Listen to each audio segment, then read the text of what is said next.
treat it as an entertainment form and really just read it for the stories and the art and enjoy it. And then you've got the old school people who collect stamps and coins and just look at it as a collector's item that it's going to be worth money someday, and those people are wrong.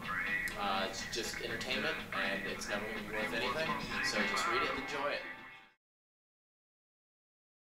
The comics culture is mainly just people that enjoy reading comics. They enjoy the sequential art, the words of the pictures. They like that it's pretty much one or two people's individual take on a creative endeavor, whereas TV and film and all that is hundreds of people.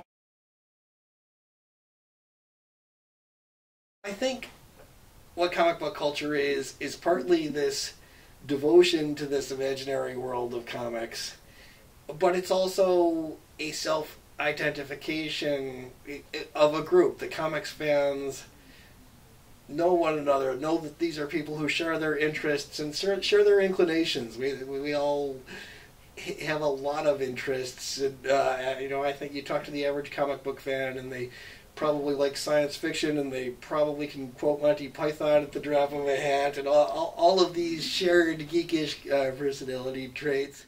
Comics culture is, well, I think in the last couple of years it's really taken a step towards being, I don't know, legitimized.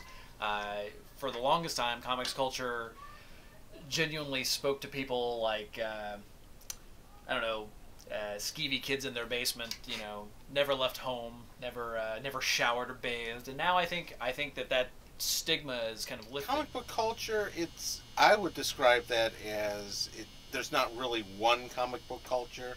There's probably several different overlapping ones. It all depends on which genre of comic book people are interested in, because there's one aspect of the culture that really revolves around the superhero books.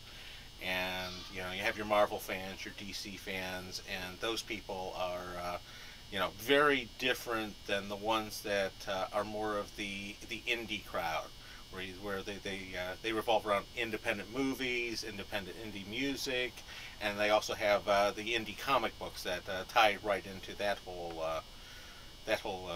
culture.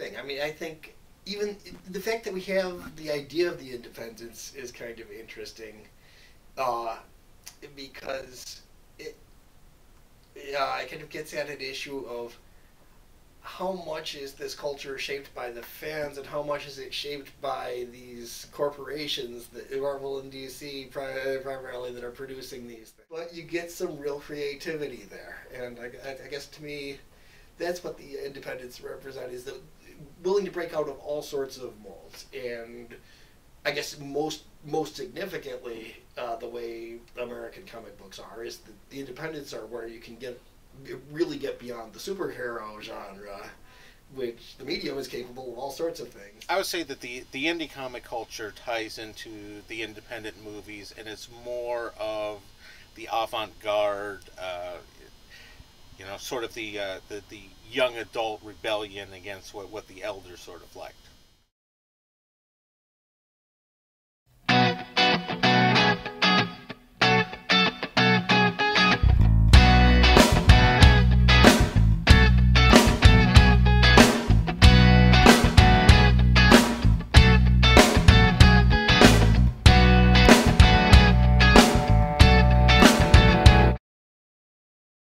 Comic book culture